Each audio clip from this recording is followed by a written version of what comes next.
बिस्मिल्लाहिर्रहमानिर्रहीम। मेरा नाम डॉक्टर सऊद राना है। मैं चिल्ड्रन हॉस्पिटल लाहौर में बच्चों के गुर्दों का स्पेशलिस्ट हूँ, पीडियाट्रिक नेफ्रोलॉजिस्ट। और अभी जो मुल्क में जुल्म और जबर का दौर चल रहा है उसमें ताज़ा तरीन सियासी निशाना यानी पॉलिटिकल विक्टिमाइजेशन का डॉक्टर्स में से निशाना बना हूँ। इस वीडियो में मैं आपसे बात करूँगा कि आखिर ऐसी क्या बात मैंने की है कि मुझे विक्टिमाइज़ किया गया, और जो ऑर्डर निकाला गया है मेरा रहीम यार खान ट्रांसफ़र का, उसमें कितनी जस्टिफिकेशन है, और ये कि सियासी टॉलरेंस क्या होती है। सबसे पहले तो ये बात कि ऐसा मैंने क्या कहा। मैं अपनी फ़ेसबुक पोस्ट पे या बाकी जगह पे महंगाई के ख़िलाफ़ बात करता हूँ जो 16 माह में हुआ, और as an individual, as an professional, जो मुझे नज़र आता है कि मेरी $840 तनख्वाह थी जिस दिन 18 माह पहले गवर्नमेंट गिरी है, 16 माह पहले, और अब मेरी $440 रह गई। तो सादा करके समझाऊँ तो जो शॉपिंग मैं 30,000 रुपये में करता था, अब वो मुझे तकरीबन 80,000 रुपये में सेम शॉपिंग करनी पड़ती है। तो ऐसे में 10,000 20,000 तनख्वाह का इजाफ़ा जो है वो हमारे लिए मैटर नहीं करता। इस सारी महंगाई ने तनख्वाहदार तबके की कमर तोड़ दी है। दूसरी साइड पे और मैं क्या कहता हूँ, मुझे इस पे भी एतराज़ है कि जो मरीज़ हमारे हैं वो सफ़र कर रहे हैं। अभी पिछला जो मैंने राउंड किया है आखिरी, उसमें 10 मरीज़ थे जिनको एल्बुमिन चाहिए, और वो बेचारे ना खुद ख़रीद सकते हैं और बैठे रुल रहे हैं, और हस्पताल के पास रिसोर्स नहीं है कि वो उनको लेके दे सके। या मैं 2-3 साल का पिछला अपने हस्पताल का एनालाइज़ करूं तो एनालिसिस में नज़र आता है कि हमारे पहले आराम से हम यूरिया क्रेटिनिन RFTs वगैरह जो है ऑनलाइन देख लेते थे, एक सिस्टम चल रहा था। फिर बजट के मसाइल आए, ऑनलाइन सिस्टम ड्रॉप हुआ, और अभी आखिरी कुछ दिनों में तो यहाँ तक मसाइल हैं कि यूरिया हो रहा है तो क्रेटिनिन नहीं हो रहा, क्रेटिनिन हो रहा तो यूरिया नहीं हो रहा, और हम पंजाब का सबसे बड़ा गुर्दों का बच्चों का यूनिट चला रहे हैं। कभी हमारे पास PD सेट नहीं होते तो कभी हमारे पास PD फ्लूइड नहीं होता। एडमन ऐसे में लिमिटेड बजट के साथ अपनी ढेर सारी दौड़ भाग करती है चीज़ों को चलाने की, लेकिन जब पूरा मुल्क एक कश्ती के तौर पर डूब रहा हो तो कोई एडमन कहाँ तक उसको संभाल सकती है।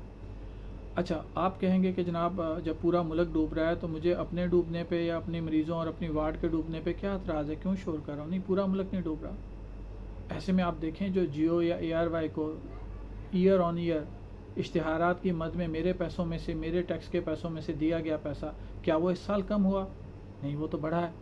क्या जो दो मेन बिज़नेस है हमारे मुल्क के, स्मगलिंग और नारकोटिक्स, जिनको मुल्क का सबसे बड़ा माफिया चलाता है, उनकी आमदनी में कोई कमी हुई? नहीं, उनकी आमदनी में तो इजाफा हुआ। जो पेट्रोल का स्मगलिंग करते हैं उस पर तो पर लीटर उनका प्रॉफिट बढ़ा है, और जो नारकोटिक्स का काम है, ये तो अभी पिछले दिनों जब मुझे सच बोलने के जुर्म में जेल में भेजा गया दाएं बाएं, तो मैं तो देख रहा था कि हर जगह नारकोटिक्स मिल रही हैं, कोई पूछ पड़तीत नहीं है। तो उनका काम भी ठीक चल रहा है। और जो सियासी माफिया है ठेके लेती है, उनको जो बजट इशू हो रहा है वो तो पूरा बजट इशू हो रहा है। ये जो मुख्तलफ क्रिमिनल्स को मंगवाया गया था हुकूमत के लिए, इनकी क्या आमदनी कम हुई है, एसेट कम हुआ है? नहीं, इनके तो एसेट बढ़े हैं। पिस्सा तो गरीब और तनख्वाहदार तबका है। तो और मेरा क्या जुर्म है? मेरा ये जुर्म है कि मैं आइन के लिए बात करता हूँ कि मुल्क में आइन की पासदारी हो, कानून की पासदारी हो। तो ये तो हो गए मेरे जराइम जो लोगों को बुरे लगते हैं। तो क्या ये ऑर्डर जो मेरा विक्टिमाइजेशन का जस्टिफाइड है? इसको भी देख लेते हैं। पहली बात है कि मेरी ड्यूटी कैसी मैं कर रहा हूँ, और मैं अपना जो मेरी वार्ड की क्या सूरत हाल है। तो अल्लाह की तरफ से करनी ऐसी कि हमारे यहाँ वीडियो कैमरास लगे हुए हैं। 2:15 पे, जिस दिन आखिरी दिन मुझे एडमिनिस्ट्रेटिव ग्राउंड पे निकाला गया चिल्ड्रन से, 2:15 तक मैं वहाँ पे इवन अपनी ड्यूटी से 15 मिनट एक्स्ट्रा काम कर रहा था। और कोई भी OPD निकाल के देख लें तो आखिरी डॉक्टर है पूरे फ्लोर में से जो हमेशा मैं निकलता हूँ। तो मेरे पेशेंट जो हैं मुझसे सेटिस्फाई हैं तो जाके 1 सेकंड के लिए पूछ लें। तो ये भी मसला नहीं है। मैं अपनी जो भी मेरे सियासी नज़रिया आता है मैं अपनी ड्यूटी डट के पूरी कर रहा हूँ। अच्छा, हो सकता है हमारी वार्ड में बंदे सरप्लस में हो गए, हो सकता है हमारा काम कम हो गया हो, इसको देख लेते हैं। हमारी जो 2 SR की स्लॉट हैं ये तो 1.5-2 साल से खाली हैं। हमने जो AP लेवल पे सीटें बढ़ाने की एप्लीकेशन दी थी वो तो साल से पेंडिंग में, नहीं उस पर कुछ हुआ। और क्या हमारा काम कम हो रहा है? नहीं, हमारा जो 120 का रूटीन का OPD है वो तो 150 और 160 तक जा रहा है आखिरी दिनों में। अच्छा, हो सकता है हमारी मैन पावर बहुत बढ़ गई हो। नहीं, हमारे पास 8 पीडियाट्रिक नेफ्रोलॉजिस्ट थे, उनमें से एक जो है डॉक्टर अहद UK चले गए, 7 रह गए। फिर हमारी जो एक डॉक्टर हैं वो कनाडा चली गई तो 6 रह गए। एक डॉक्टर साहबा हमारी जो हैं छोड़ के उनको प्राइवेट में अच्छी اس سے ٹرپل سیلری پہ مل گئی جاب، وہ چلی گئیں، 5 رہ گئے، اور ابھی اگر مجھے رحیم یار خان نکال دیا جاتا ہے تو پیچھے 4 رہ جائیں گے۔ ایک نے اپنی ویزا کے لیے فائل اپلائی کی ہوئی ہے، جو ہی ویزا لگتا ہے تو وہ بھی چلی جائیں گی UK یہاں سے، تو 3 رہ جائیں گے۔ تو آپ 8 سے 5 4 3، جبکہ مریض 120 سے 150 ہو رہے ہیں، یہ آپ کی صورتحال ہے، تو یہ چل رہے ہیں۔ تو بڑی سادہ سی بات ہے کہ اس کا کوئی ایڈمنسٹریٹو گراؤنڈ نہیں ہے، یہ سمپل وکٹمائزیشن ہے۔ میرے جو بھی سیاسی نظریات ہیں، نہ میں نے ان کو کبھی اپنے مریضوں کی علاج میں حائل ہونے دیا ہے، اور نہ ہی ہماری وارڈ اس وقت اس صورتحال میں ہے کہ یہاں پہ مزید مین پاور کو کم کیا جائے۔ اچھا، پھر آ جاتا ہے کہ پولیٹیکل ٹالرنس کیا ہے۔ پولیٹیکل ٹالرنس تو پڑھے لکھے لوگوں میں ہوتی ہے۔ یہ لوگ تو جس طرح سے ملک کو چلا رہے ہیں، لگتا ہے جیسے ان کو ابا جان سے وراثت میں کوئی بادشاہت ملی ہے۔ نہیں، آپ کو نہ چنا گیا ہے، نہ کسی نے آپ کو الیکٹ کیا ہے، آپ کو کوئی بادشاہت نہیں ملی۔ یا یہ ایسے بہیو کر رہے ہیں جیسے ہم افریقہ کے جنگل میں رہ رہے ہیں، یہاں ہم ان پڑھ ہیں۔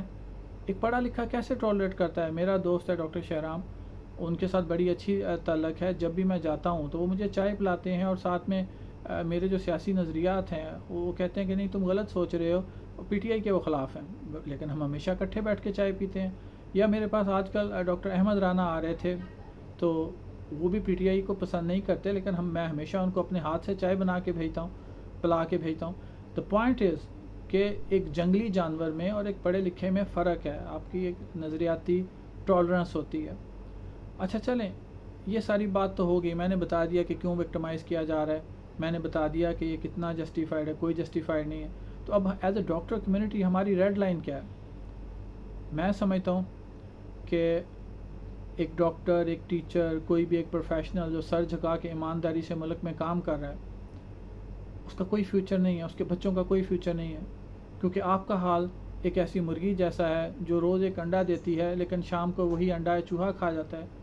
مرغی اسی آس میں ہوتی ہے کہ کبھی میرے 6 انڈے پورے ہوں گے تو میں کڑک ہوں گی اور بچے نکالوں گی، لیکن جب روز چوہا انڈا کھا جاتا ہے، وہ سارا سال بھی لگی رہے گی تو وہاں پہ انڈا 0 ہی رہے گا۔ ہم لوگ جو بھی بالٹی میں اوپر سے ڈالتے ہیں، کرپشن کا سوراخ نیچے اتنا بڑا ہے کہ وہ سارا نکل جاتا ہے۔